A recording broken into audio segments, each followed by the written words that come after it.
Folks, thanks a lot for the 80,000 subscribers. You guys are awesome. But we're not stopping here. Let's push it, folks, to 100,000 subscribers. So give that support to the channel and subscribe and hit that like button down below to reach our goal of 153 likes. And now let's go for it. In the opening of the anime, Bartender teaches us that there are two professions in the world that absolutely cannot deceive their customers: the doctor and the one who prepares your drink at a bar. So we're taken to the Shiono district in Tokyo, where a selection for a bartender is taking place at the Cardinal Hotel. Maiwa Kuroshima from the Business Strategies Division explains that this hotel opened 2 months ago and intends to include an authentic bar with a counter in its structure. The professional who passes this selection will be invited to become the bartender. The test will be conducted by Kamishima, the head of the Business Strategies Division. Kamishima asks the candidates to start by preparing their specialties, and the first contender makes a martini and serves it to the boss. However, before drinking, Kamishima remarks that the bartender doesn't know whether he has had lunch or not, and offering a strong drink to someone on an empty stomach is a problem. The candidate argues that he was only asked to prepare a drink, but the evaluator, Higuchi Yukari, eliminates him without ceremony. The second professional announces that he will make a grasshopper, so Kamishima requests it in Pousse Cafe style, which is the method of preparing the drink in layers that should not mix. Since he wasn't expecting such a difficult order, the bartender ends up taking too long and even mixes the layers, so he is also disqualified. Then the third candidate presents himself with style and charm. Kamishima asks him the idea to call this clumsy person, and Yukari, who begins taking photos of the barista non-stop, admits that it was her, because this guy is the bartender of the moment. After the selection, Higuchi complains that boss Kamishima is always so grumpy, and that all the candidates got angry with him. While Maiwa remembers that the hotel has already gained their reputation, but until today, nothing has been done to open this bar because hiring a bartender is proving to be a nightmare. In fact, Maiwa is already getting as grumpy as the boss from doing all these tests with him, and so she feels jealous of Yukari, who manages to keep a bit of humanity in the midst of all this chaos. Yukari responds that she is also under pressure because of this selection and believes that it will still last a long time because the boss's requirements are too vague and he values some irrelevant details for the test. For example, the hotel president stated that he is looking for a bartender capable of preparing a divine goblet, and surely the door of this bar will remain closed until they figure out what that term means. Maiwa agrees while pondering what this blessed goblet could be, until the phone of a man sleeping on the bench next to them rings and he wakes up in a hurry. But strangely, he has no idea how to answer the call. So he asks Maiwa for help, who teaches him to drag the green icon to the right. He answers and talks to a Mr. Maki while moving away. The two women find this man somewhat strange, but they see that the book he was reading was about the bars of Tokyo. And so they try to call him back to see if by any chance he was the solution to their problems, but he had already disappeared by then. Upon opening the book, they discover that it was borrowed from a library. Back at the Cardinal Hotel, boss Kamishima informs the president that all 30 candidates who participated in the process have been eliminated. In turn, the president believes that if it were easy, they would have already found the perfect bartender, but the business boss asks him to explain what this divine goblet is because the criteria seem too subjective, so the president adjusts himself in his chair to tell what the heck that is. After the meeting, Kamishima tells the girls what the divine goblet means, and Yukari asks how they are going to find it. Maiwa is fed up with this whole process because looking around, only they are stuck with the service while the other employees are moving forward with their projects normally. Because of this, boss Kamishima gives one last push to the girls and motivates them to find this bartender once and for all. Researching every bar in Tokyo, Yukari and Maiwa search for the perfect barista, trying the drinks of every place they pass by and taking the opportunity to photograph the most attractive professionals in the process.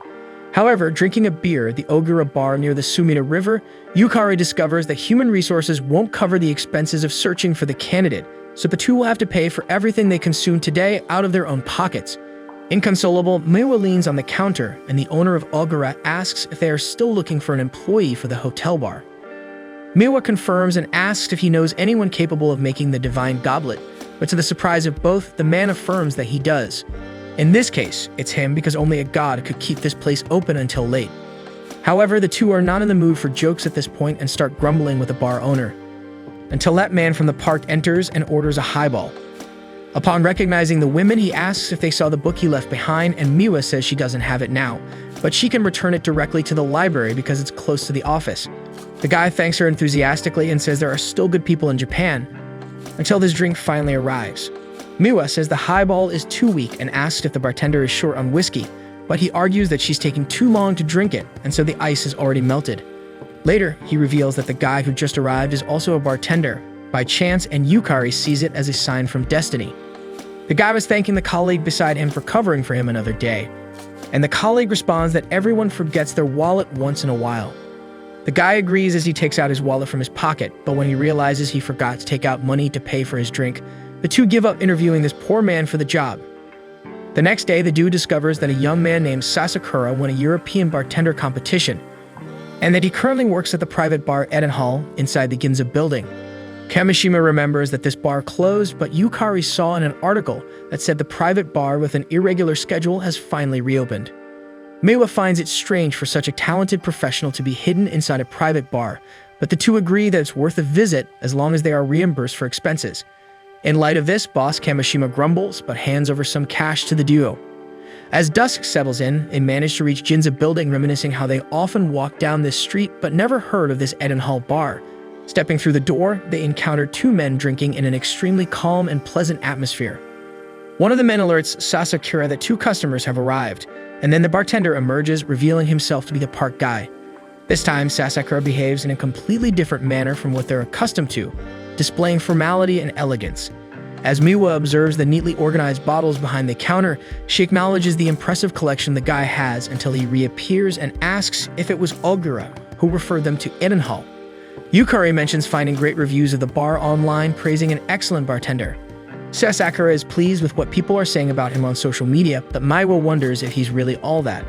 Suddenly, one of the customers orders a grasshopper a la Pousse Cafe style, and since this drink eliminated yesterday's second candidate due to its difficulty, the girls pay close attention to what unfolds. Calmly, Sasakura meticulously layers each component of the grasshopper, then presents the flawless work to Edenhall's customer. Yukari times 30 seconds for the preparation on her stopwatch, unlike the eliminated candidate's 1 minute and a half. To revamp yesterday's test, she then orders a martini, but with her stomach growling, Sasakura realizes she's on an empty stomach and suggests a lower alcohol beverage. Yukari tells Miwa he passed that test, then eagerly requests a light, shaken, pink-colored drink. Without hesitation, Sasakura understands the request and adds all the ingredients to the shaker. As he starts shaking, Yukari swoons over the way he uses his fingers to mix the drink, and in no time he has prepared a cosmopolitan for her. With the first sip, Yukari reacts as if she's tasted the elixir of the gods, yet Maiwa remains skeptical. For this reason, when the bartender asks if she's decided on her drink, Miwa asks him to prepare a drink he thinks suits her best, even though he knows nothing about her life, intending to put the pressure on him and see how he fares. Unfazed by the challenge, Sasakura complies and carves 2 ice cubes like sculptures, delicately placing them in the glass and removing the residual water from the bottom after checking the ice's consistency. Then he starts the drink with a base of whiskey, leading Meiwa to consider the most obvious options like a Manhattan or a Godfather or perhaps a Highland cooler due to the Scotch whiskey. However, Sasakura surprises her by adding just a club soda to the mix, thus preparing an authentic highball for his customer. Meiwa thinks it's too simple a drink to be compared with her, and that anyone could make a drink of this difficulty, so she prepares to take the first sip, already certain she'll have to restart the search for the hotel's first bartender. However, upon tasting the liquid, Maiwa is transported to the clouds and achieves spiritual peace, experiencing the gentle and smooth flavor of this masterpiece. She then asks how a highball could taste so good, and Sasakura reiterates his earlier thought from the beginning of the episode, where he says that the only 2 professions that can't deceive their customer are those of a doctor and a bartender, because the slightest change in the formula is the difference between serving the cure or the poison. In this case, Sasakura noticed that Maiwa is very tired and so busy that she can barely focus on anything other than work, because the button on her sleeve is too loose and she didn't even notice since earlier that her watch is upside down. Therefore, for a stressed body, a traditional highball would be too heavy, so he reduced the alcohol content. To maintain the flavor everyone's accustomed to in this drink, Sasakura used specially firm ice to balance the beverage, because if you keep the ice in the freezer for a long period, sculpt its core, and let it rest in the freezer, it becomes denser and harder to melt. Maiwa questions if he considered all these details to prepare a single drink, so he explains the meaning of the word bartender. Bar is a perch where birds can rest, and tender means gentle and friendly. In other words, the bartender is a cozy perch, where comfort is cultivated. Faced with this work philosophy, Maiwa begins to feel silly for testing this professional in that way, but he humbly responds that his job is to prepare drinks tailored to each customer. So the next day, Meiwa and Yukari are determined that Ryu Sasakura is the right name to finally open the bar at the Hotel Cardinal. convinced that the president will approve of this idea. Chief Kimishima reads that he was working at Hotel Latz in Paris, which is why he wasn't chosen for selection earlier. Yukari bets that this bartender is capable of preparing the divine cup, but Miwa and Kimishima are intrigued by why he left Japan. Still, the business chief asks the two to convince the president of the choice and prepare a good proposal for the bartender. Excited about resolving this long-standing case, the two hurry to finish the work, but Miwa realizes she's missed the deadline to return the book to the library.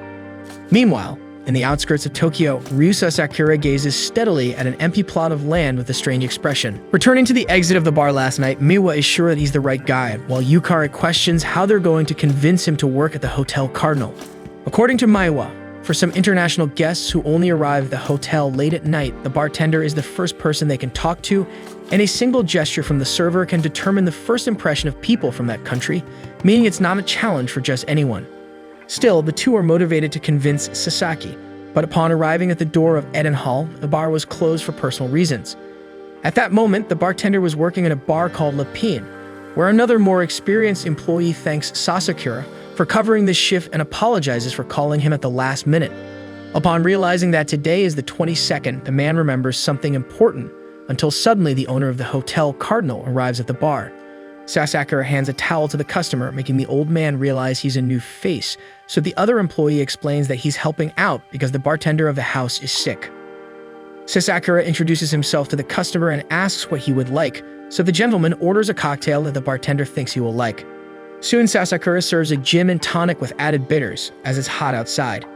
However, the customer says it's awful, so Sasakura apologizes and suggests a daiquiri.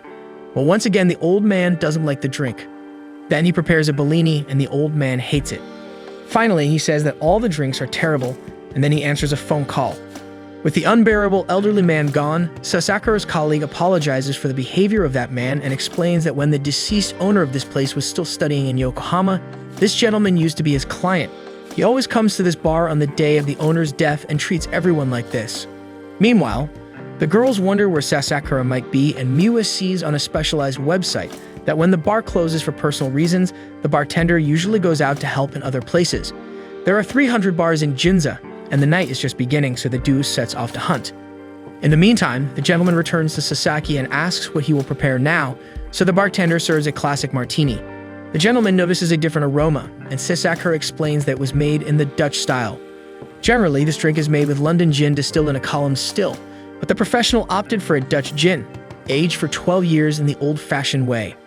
With that, the gentleman thought the bartender was calling him old and says that Sasaki has the creativity of a child. Furthermore, he teaches that this gin is best served neat and chilled.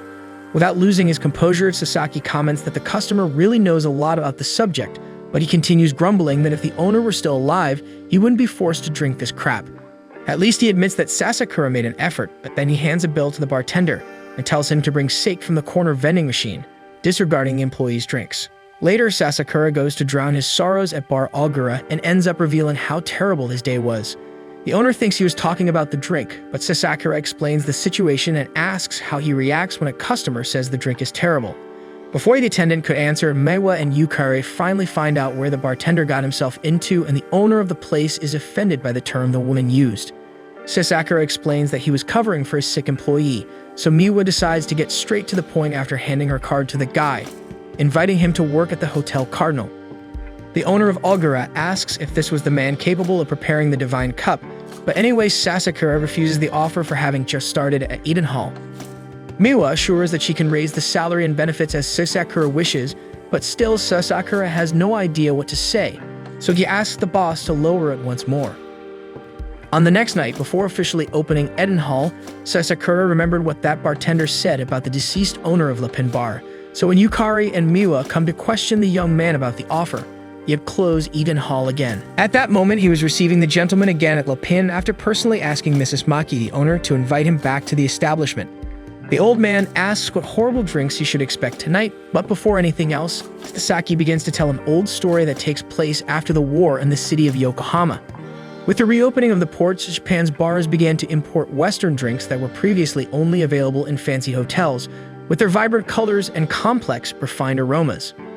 At that moment, Sasakura serves a drink called Old Pal to the classic regular of the house, whose name means an old friend. Then, the bartender mentions that the gentleman always visits this bar on the 22nd, the day of the owner's death, and that this is a way to reunite with the old comrade. With this speech, the customer still thinks all this nonsense won't make the drink any better, but upon tasting the drink, he realizes it's the same flavor as the cocktails from the Le Pin's owner. At that time, refrigerators and ice were rare, and it wasn't a simple job to chill a drink, so a slightly colder drink was already synonymous with refreshment in those days.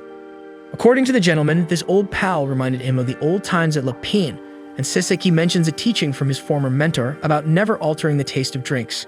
That way, the gentleman could reunite with his past self, and Sasaki is sure that even with the passage of time, the bar owner served the drink exactly the same way, exclusively for his dear friend, and this represents to the gentleman the memory of an irreplaceable person. After all, time always passes, but the memories of these flavors will never fade away. Out of respect for his friend, the old man never drank cocktails anywhere else and also didn't like it when he tried. However, he feels that Sasakura was exactly who he was looking for, so from now on he considers him his new friend, and as he leaves, he makes it clear that he can help Sasakura with whatever he needs. Heading home, the bartender stirred memories in the Le Pin regular of days spent with his late wife. Meanwhile, Sasaki noticed the business card left on the counter by Teizo Kuroshima, CEO of Hotel Cardinal. The surname sparked a flicker of recognition. At the same time, the hotel girls hunted down the guy like crazed hounds. The next day, Yukari delivered the news that Ryu Sasakura had declined their offer, but Maiwa pointed out that he hadn't officially responded yet. She vowed to bring the professional in to open the Hotel Cardinal bar. As night fell, they pursued him again, insisting that a no wasn't an acceptable answer and asking what they could do to persuade him. Despite their efforts, Sasakura seemed only to grow more uncomfortable with this unwanted persistence. Meanwhile, the rain outside intensified, drawing a drenched woman into the comfort of the Eden Hall. Without preamble, she ordered a special drink for someone who had just escaped a downpour, and Sasakura accepted the challenge as always.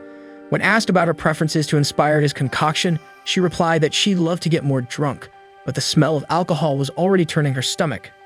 Therefore, if he couldn't entertain her with a weak drink, then something stronger would suffice. Sasakura listened attentively to every word and got to work, while the woman grumbled about how people in this world were truly rotten. She used the bartender himself as an example to prove her point, noting his forced smile and suggesting that he was probably thinking about how unpleasant this annoying customer was. She acknowledged that not everyone could tolerate her blunt manner of speaking, but in the bartender's case, he was obliged to listen to every word that came out of her mouth. Noticing the bartender's distracted state, she questioned if he was even paying attention, and Sasakura explained that he was contemplating what cocktail she might enjoy. With a touch of humor, she remarked that he was indeed a hypocrite, to which he retorted that he preferred being rotten. Ultimately, he revealed that he knew what drink to make but warned that it might take a while to prepare. As the bartender left, Yukari found it curious that he left the bar unattended with customers, while Miwa was intrigued to know what he would give someone who wanted to get drunk without drinking anything strong. Sometime later, Sasakura returned with a borrowed pot and lit the stove. After finishing the preparation, he served the bullshot drink, believing it to be the ideal choice for the woman despite her certainty that it was soup. After tasting it, she immediately felt her shoulders relax, prompting her to inquire if the drink actually contained alcohol. Sasakura revealed that it was, in fact, a beef broth with vodka, invented by the owner of an American meat house in the 1950s. The soup warmed the woman from the inside, revitalizing her. More relaxed now, she recounted attending 3 terrible parties that night, feeling terrible at each one and inadvertently taking it out on the bartender. In response, Sasakura explained the meaning of the term nightcap as a final round of drinks before a reluctant farewell, considering that part of adult life involved deceiving and lying to oneself, and not every day ended well. Thus, with this nightcap, perhaps the woman was bidding farewell to the bad part of herself that had been terrible up until now. With that, the woman wondered if it would be against the rules to request a second nightcap, so Sasakura recommended adding lemon and tomato juice to transform the bull shot into a bloody bowl. At the end of the night, the woman bid farewell and apologized for the trouble she had caused the bartender, but he emphasized that it was a pleasure to help her in this difficult moment of her life. As she was leaving, the man added that this was another way to look at things which applied to both her and the clients she worked with. With that said, Maiwa asked about her profession, and Sasakura had noticed that she used the favorite bag of a certain American Secretary of State, hence it was known as the Dulles bag. Being durable and able to hold many documents, it was also commonly used by lawyers. In the face of yet another demonstration of impeccable service, Maiwa insisted once again on having the bartender at the Cardinal, making it clear that she wouldn't give up until he signed the contract papers. Seeing that the two wouldn't leave him alone, Sasakura commented that there was no other way, and as they leaned over the counter to listen, the bartender confessed that he had a terrible fear of heights and therefore preferred to stay grounded on the Eden Hall's ground floor. Researching the next day during office hours, they discovered that the hotel where he had worked in Paris was in an extremely high penthouse, so they wondered why he would lie to them like that. At that moment, even President Kuroshima called and announced that he wanted Ryu Sasakura at the hotel bar, so they realized they had no option but to proceed. Meanwhile, the lawyer from yesterday asked Secretary Yajima about today's schedule, which included an inventory, a custody hearing, and 2 divorces. The woman was infuriated by how everyone only thought of themselves all the time, but also remembered that they needed her help trying to see the situation from another perspective. So she asked if Yajima had heard of a bull shot. He asked her if she meant the cocktail or the suspense novel, which was about a lawyer who posed as tough and called everyone despicable, but secretly had a kind heart. With that, the woman laughed and invited her friend to have one after work at a nice bar she knew, despite the bartender being quite despicable. However, despite the undeniable talent of the young bartender, Yukari tells Miwa that she overheard a conversation between their manager, Kimishima, and the head bartender, Nishizawa. In this conversation, the manager decides to find another candidate as a backup because if Sasakura doesn't want to work at the Cardinal, they'll be left with no option. Meanwhile, Nishizawa believes that the hotel president is obsessed with offering the best service to compete with Bar K at the Diamond Star Hotel, which caters to the high echelons of the financial market. They reached this level thanks to the work of their bartender, Ryuichi Kuzuhara, who even earned the nickname Mr. Perfect. After telling the story, Inukami notices that Maiwa had been ready to leave for quite some time despite being known for her workaholic tendencies, so her friend considers that maybe she has found a boyfriend. In reality, Meiwa had left earlier to attend the bartender Ryuichi Kuzuhara's award ceremony at the Diamond Star Hotel. She had never seen a bartender receive a medal before, so this Kuzuhara guy must be really incredible. Behind her, Kuroshima emphasizes that he's the one who elevated Japanese mixology to a worldwide level, hence earning the nickname Mr. Perfect. After recounting this story to her granddaughter, the president of the Cardinal Hotel personally talks to the celebrated bartender. Kuzuhara feels honored to be in front of the favorite client of the late Lapin owner, but the president asserts that he has been quite impressed with the bartender at the Eden Hall, who, despite not being as experienced, possesses incredible talent. Later, after the event, Meiwa and Kuroshima go to Sasakura's bar and ask for a drink to relieve their stiff necks because they came from an unbearable party and were so stressed. Sasakura already had in mind what he was going to prepare until a woman arrives at the Eden Hall asking if it's still time to order something. Sasakura assures her that the night has only just begun, so she sits down and orders a B&B, a cocktail with equal parts brandy and Benedictine.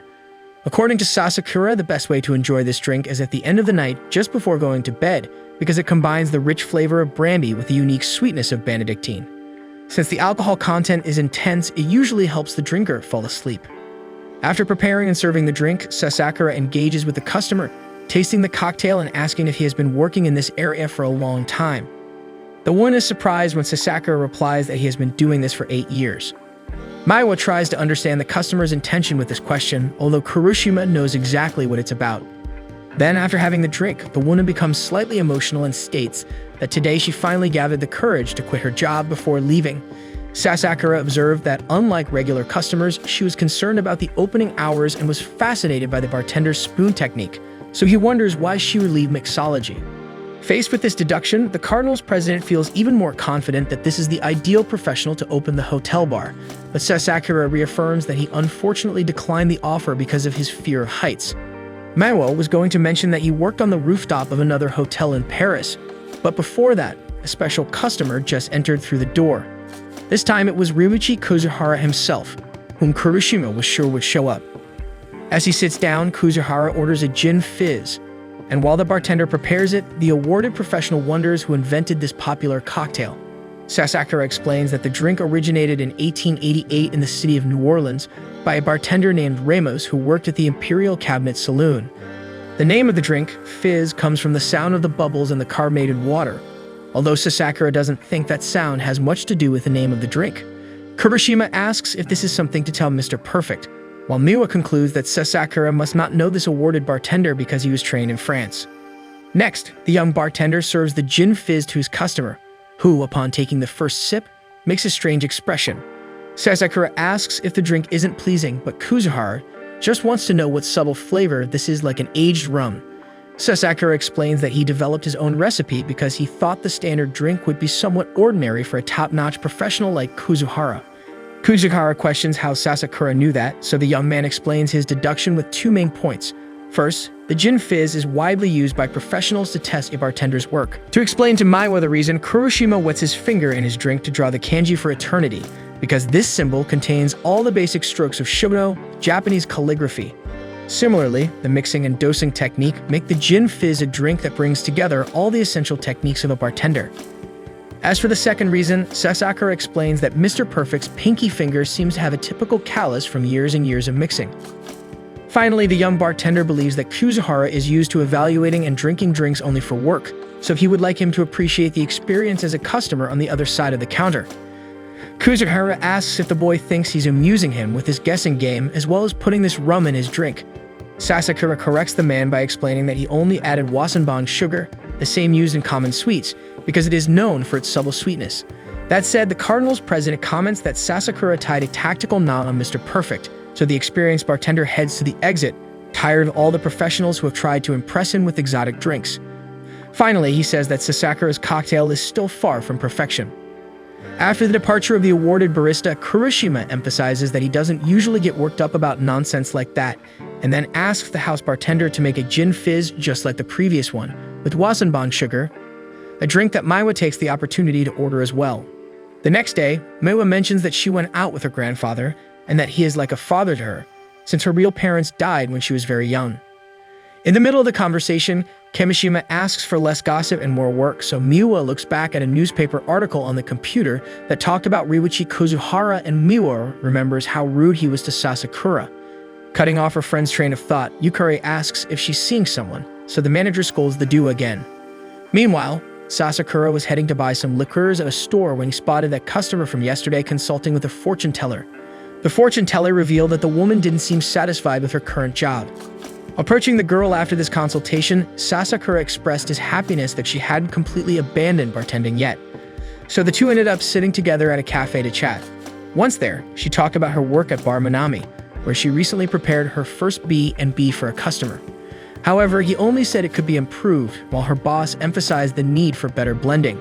Since then, the girl trained every single day to move quickly enough not to melt the ice, which resulted in blisters on her fingers. When she asked how she could improve, Sasakura replied that when mixing, the bartender envisions the imagined version of what the drink could become.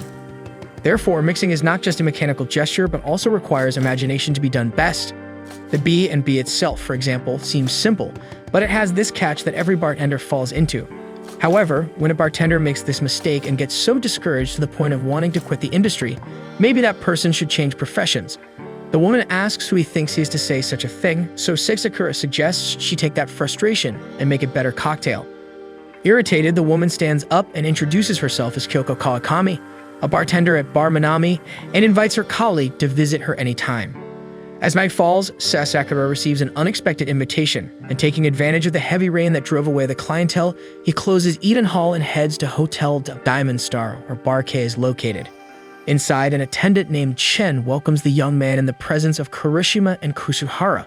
With everyone's arrival, the Cardinals president asks the two professionals to prepare the same cocktail. Chen states that they don't take such requests, but the perfect gentleman instructs him to close the bar. Before that happens, Miwa also arrives at her grandfather's request, who wants to see his granddaughter enjoying the drinks of the evening, so he asks her what she would like. Miwa looks around and orders a Manhattan after noticing her red purse. According to her grandfather, this drink is the queen of cocktails, just as the martini is the king. After the order, Kuzuhara makes a condition. If his Manhattan is tastier, he would like the president to drink one of his cocktails out of honor. If he loses, he'll take off his uniform and retire on the spot. With the conditions set, the competition begins, and Kuzuhara asks Sasakura what the most important factor in making a cocktail is. Sasakura replies that it's balance, something his competitor agrees with, but adds that it's not just a matter of addition, but also multiplication. When the spoon's back touches the inside of the mixing glass and spins in the same direction as the ice, if you mix too much, the ice melts and the drink becomes watery. But if you don't mix enough, the drink seems incomplete. Seeing that the gentlemen are almost finished, Kuroshima asks his granddaughter to close her eyes, and when she opens them, the two cocktails are served in front of her. Since she doesn't know who prepared which, she tastes the thinner glass first and loves it because despite the whiskey base, the flavor is light and refreshing. Then she tries the second one and likes it more because it's richer and more flavorful. Her grandfather informs her that this is Sasakura's Manhattan, and she wants to know why they're different. Sasakura explains that for the human tongue, drinks that are 30 degrees above or below body temperature seem tastier, and apparently, his cocktail was 1 or 2 degrees warmer than the competitors. When he saw Maiwa hurriedly arrive at the bar, Sasakura knew her body temperature had risen. For this reason, he made sure the drink wasn't too cold for her. That said, the perfect gentleman comments that the competitor's inexperience is quite charming, as cocktails are luxury items and should be tailored to the customer. However, he asks Maiwa to try Sasakura's drink again and wonder if it's really a Manhattan. When she takes another sip, the drink's flavor had changed, so Sasakura drinks the other glass and has to admit that the flavor remained the same. It was then that Kusakura showed Liv what the perfect drink is, and that if Sasakura worried less about pleasing customers, maybe he would be at a higher level. Finally, he tells the competitor to leave as he is clearly not up to par. As Sasakura leaves, Maiwa follows and the perfect gentleman asks if he will be the bartender at Cardinal's bar, but the old man no longer knows what to think. After the competition, it's time for the experienced bartender to claim his reward, so he asks Kuroshima what he would like. Meanwhile, Maiwa was trying to convince Sasakura that he can win next time, but he responds curtly that she is an amateur and doesn't understand any of this. Maiwa gets annoyed by the rudeness and points out that she's only concerned about him, so the two go together to Bar Ogura. Once there, Sasakura explains that the perfect gentleman not only mixes the ingredients, it's as if he transforms them into a new substance, and that's why the flavor didn't change over time and Sasakura got beaten. In turn, Maiwa disagrees that it was a beating because anyone can improve their technique with dedication, but few truly care about pleasing the customer. Maiwa got a drink made especially for her, so she thinks Sasakura won in her opinion. That said, Sasakura thanks her and confesses that he always found her very nice, so she slaps his drink in embarrassment at this unexpected compliment. The next day, Kuroshima tells Kamishima that the French chef at the hotel had to return home to care for his sick relative, so they'll need a replacement, and it must be the most sought-after chef in Paris, Yamanouchi. However, unfortunately, he has a list of peculiar demands, like all the ingredients he uses must be identical to the ones he uses in Paris, for example. Since complying with such a demand would destroy the restaurant's profit margin, Kuroshima wants the head of the business division to negotiate a compromise with this chef. Kuroshima doesn't care if Kamishima has to pray to God or to the divine goblet. He wants that chef at the hotel.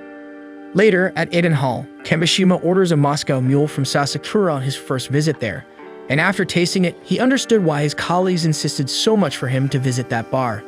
Sasakura presumes that one of these colleagues might be Miwa because the customer sits in an exemplary manner, suggesting they work at the hotel. Kamishima is impressed by the young man's intuition, and soon remarks that he had no idea what that divine goblet meant, but after tasting the drink, not only did he love the flavor, but he also feels more fulfilled to face the day. And it's because of this talent that the business chief pleads for the bartender to use his cocktails to help with the problem he's having. Closing up Eden Hall, Sasakura stops by Ogura's to relax a bit because he's not the type of guy who enjoys being in the spotlight or rushing around. Venting to Mr. Ogura, he orders a portion of gyoza and notices there was an extra ingredient in it. So he chews it carefully, but he's mistaken to think it's miso. In fact, Ogura had added honey to give it that different flavor. According to Ogura, when you set aside prejudices, it opens up a range of options that can turn into great flavors, and this observation stuck with Sasakura. The next day, Kamishima tells the girls that he went to Eden Hall alone, and they immediately ask if Sasakura agreed to work at the hotel. However, he informs them that it was actually under orders from the president to try to recruit Yamanouchi. Miwa is impressed by the fact that the hotel was trying to bring in a 3-star chef, so Kamishima informs them that the three of them will try to close the deal with this renowned chef over the weekend. As planned, they soon receive Yamanouchi at the airport and take him to various places in the city. In the evening, at one of the exquisite restaurants they visited, the chef tells Kamishima that he didn't ask to bring ingredients from France because he loves the country, but because he works with products that only function if they are from a certain brand or produced in a certain way. Kamishima understands but responds that it might be a bit excessive to request water and vegetables imported from France.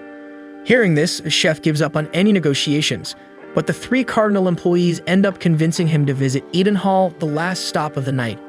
Upon arrival, Yamanouchi informs the bartender that he's only there out of obligation, so Sasakura plays his trump card right away, which is always an extraordinary drink. Kamishima asks the chef to figure out what this drink is made of, and if he can, nobody will pressure him anymore. Otherwise, he'll have to consider the proposal. However, Yamanouchi trusts in his skill as a French culinary chef and is sure he'll get it right, so he takes a glass of the drink and notes that it's amber in color, closer to tea than wine. It seems like a tone of vintage port wine, with low alcohol content, and the smell resembles Japanese miso. Next, he finally tastes the cocktail and presumes through the flavor that it's made from a brand of Oloroso wine, aged for about 20 years. With that said, the bartender pulls the real drink used in the cocktail from the counter, leaving everyone speechless. It's actually true mirin, the kind used for cooking, but aged for 10 years. The sweet taste comes from the glutinous rice and koji fungus the drink contains. Soon he serves more glasses to the others present, and everyone agrees it tastes like a different drink. Until Yamanouchi stands up and complains that it wasn't a fair challenge, and he would never work with people who tried to deceive him. However, before the chef leaves, Sasakura comments that he is indeed a top professional because he certainly thought it was Oloroso because of the koji fungus. Then the bartender tells the story of a similar competition that took place in Tokyo, and one of the participants assumed that a drink from Northern Europe was umeshu, a plum liquor. Since the event was held in Japan, the man let his prejudices define his assumption. But over time, he got rid of those constraints until he became the greatest sommelier in the world. With that said, Sasakura believes that Yamanouchi might have prejudice against ingredients that didn't come from France or fear being criticized if the taste doesn't come out the same, even using the same method. Sasakura recounts that he himself has suffered prejudice for being where he's from because people thought a Japanese wouldn't understand Western flavors, so he wouldn't know how to make the drinks. Therefore, Kamishima didn't choose this deceptive drink for no reason. He wanted to teach Yamanouchi not to succumb to prejudices. The chef asks Kamishima if he really thought about that, so Sasakura eggs him on to maintain the narrative, which he does. Thus, the cook finally agrees to hear a proposal from the Cardinal Hotel. The next day, Kamishima tells the story to the president and wonders how such a young bartender can be so attentive and talented.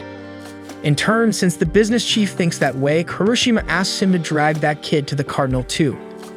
Later, at Eden Hall, Meiwa finds it amusing that her boss pretends to understand anything about mirin, and Sasakura adds that bartenders are like mirin, the secret ingredient of the recipe, while customers are the main dish, those who make the bar what it is. Suddenly, Kyoko Kawakami appears at Eden Hall, the girl who had quit her job. Then she reveals that she actually decided to stay at work because she got scolded by Sasakura and ended up giving in. Since that day, she has worked so hard that the owners let her prepare the cocktails, but one day, a manager tasted the martini she made and said it had no face. The problem is that Kyoko has no idea what it means for a drink to have face.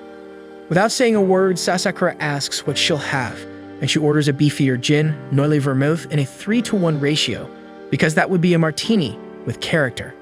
As he prepares the drink, Sasakura points out that it's quite simple to make, yet considered the king of drinks because the combinations are endless, and depending on who makes it, the mixture of gin and vermouth in this drink can take on various expressions, making the martini so sought after. Speaking of which, Hyoko notices a different fragrance in her drink, and upon tasting it, realizes it's completely different from how she makes it. Sasakura believes that perhaps she isn't bringing out the personality of the beefier, which if diluted loses its essence, but if you mix it without melting the ice, it emits a citrus fragrance. As Kyoko comments that her boss, Minami, never taught her that, Sasakura questions why she chose beefeater as the gin for the mix.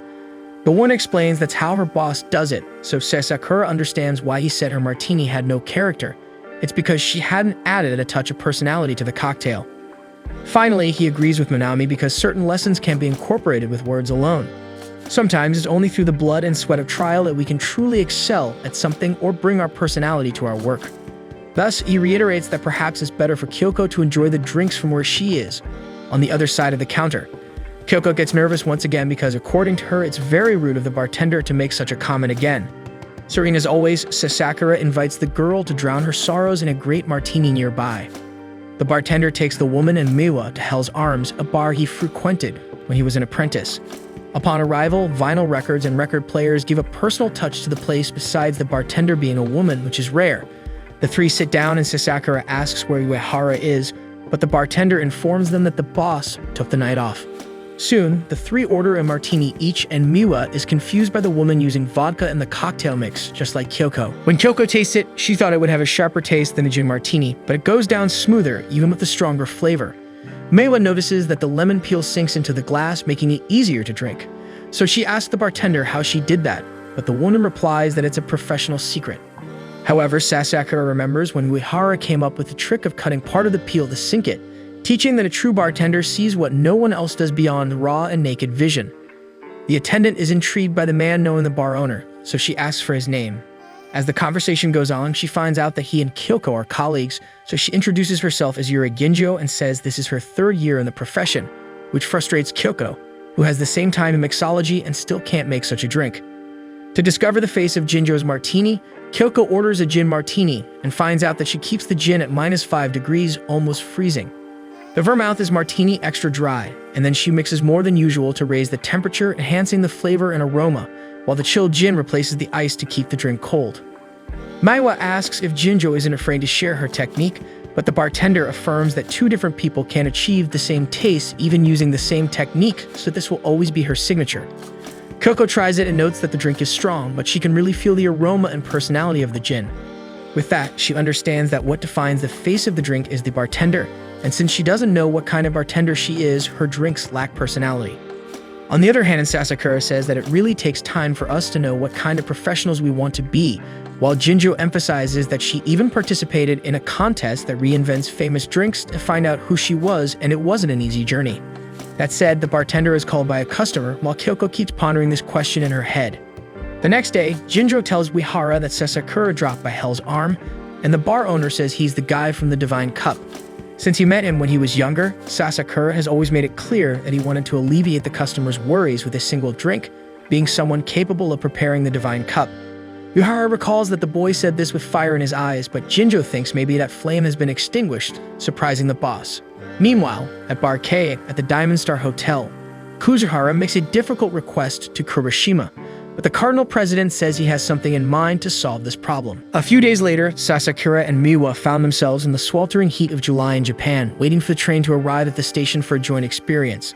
Soon, Kyoko and Yuri Ginjo joined the group after accepting the invitation to visit every bartender's paradise, the famous Yamazaki Distillery. This place is always packed with tourists. Sasakura pulled some strings to secure a reservation. Being friends with someone influential like Mr. Kurashima has its perks, and the CDO of Cardinal believes this experience could be enriching for the professionals, so he insisted on footing the bill for the young ones, even though not everyone was thrilled about it. In addition to the 3 girls, Sasakura made sure to be accompanied by another fellow professional, who, upon arriving at the station, immediately caught Kyoko's passionate gaze.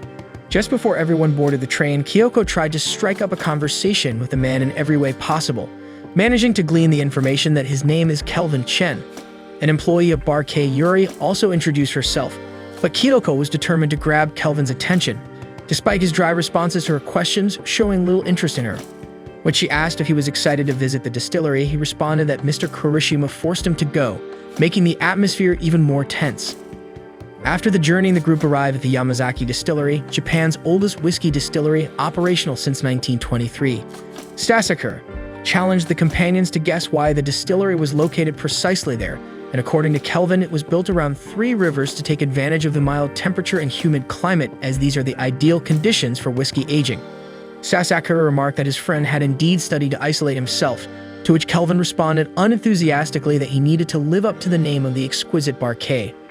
Upon arrival at the distillery, a guide announced the start of the educational tour, explaining that the main ingredient in malt whiskey is barley, which when mixed with water forms the mash.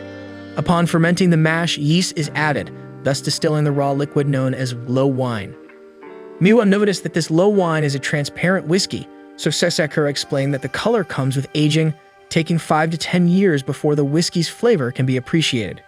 Speaking of which, Miwa noticed a barrel dated 1924, sparking her curiosity about the taste.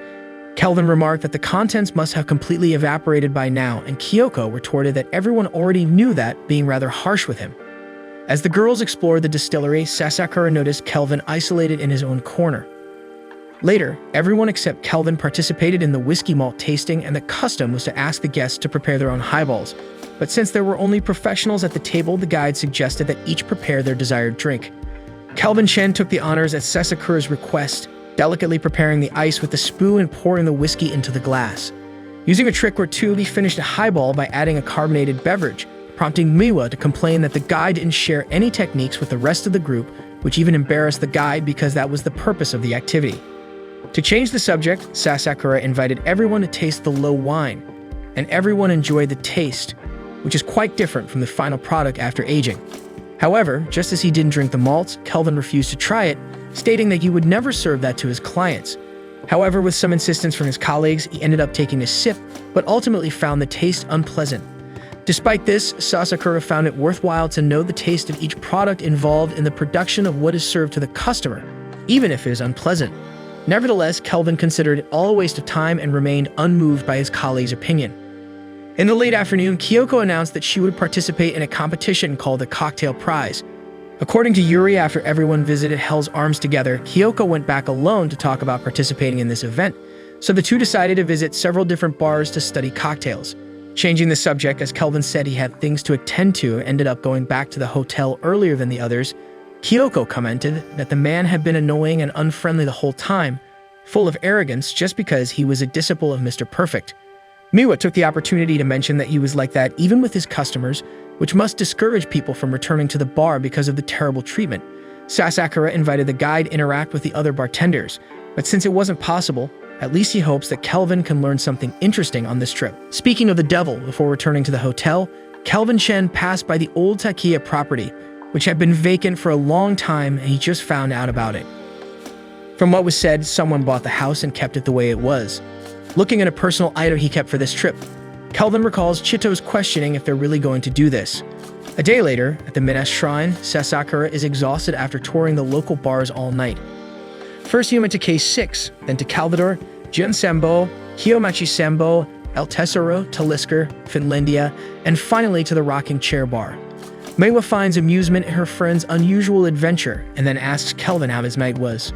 The man remained too distracted on the ride and seemed not to have understood, so Sasakura invited him to see the famous Nadamiya water source, mentioned even in the oldest collection of Japanese poems, the Manyoshu.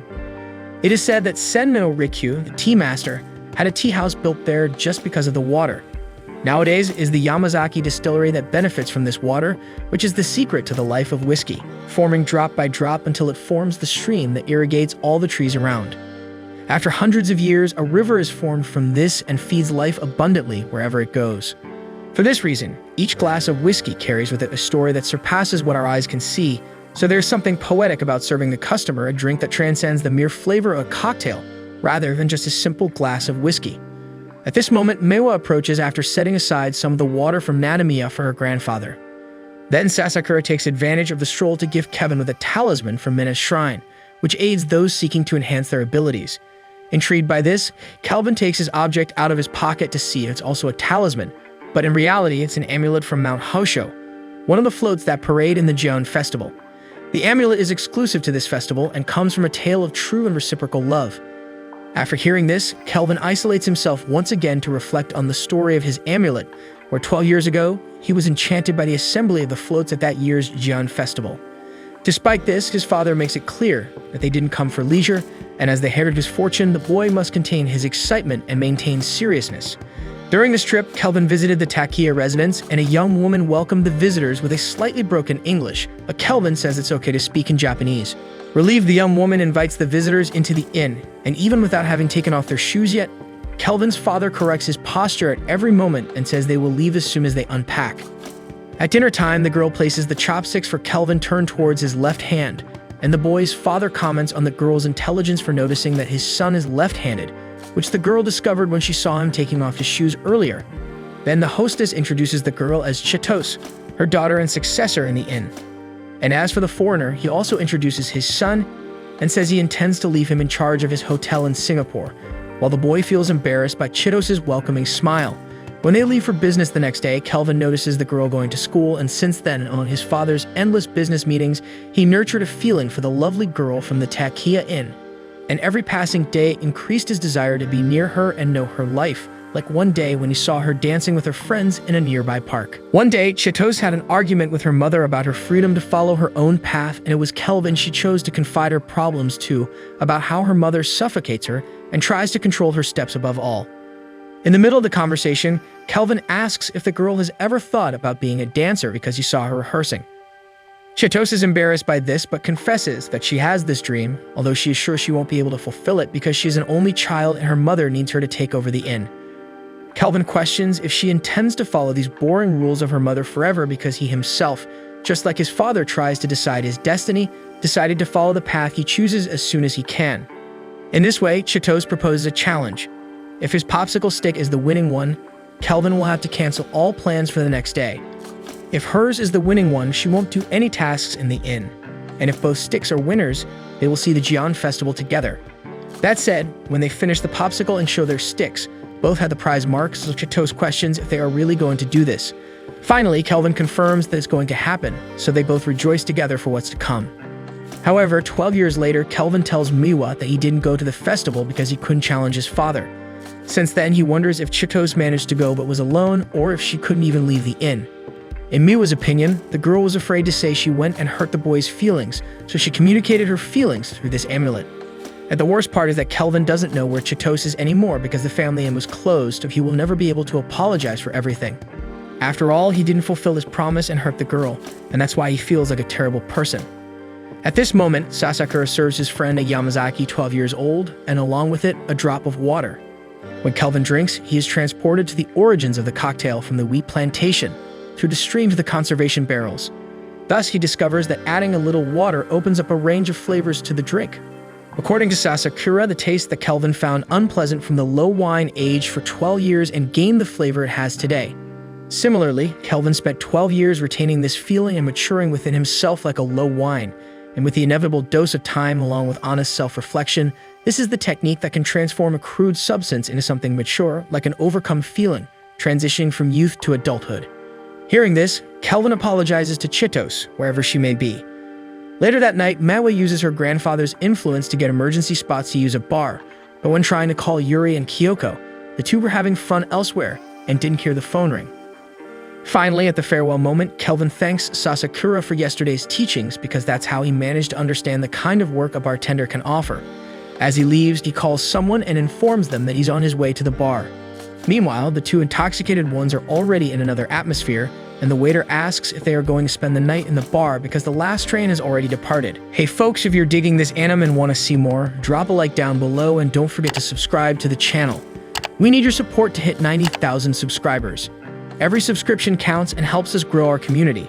Catch you in the next one.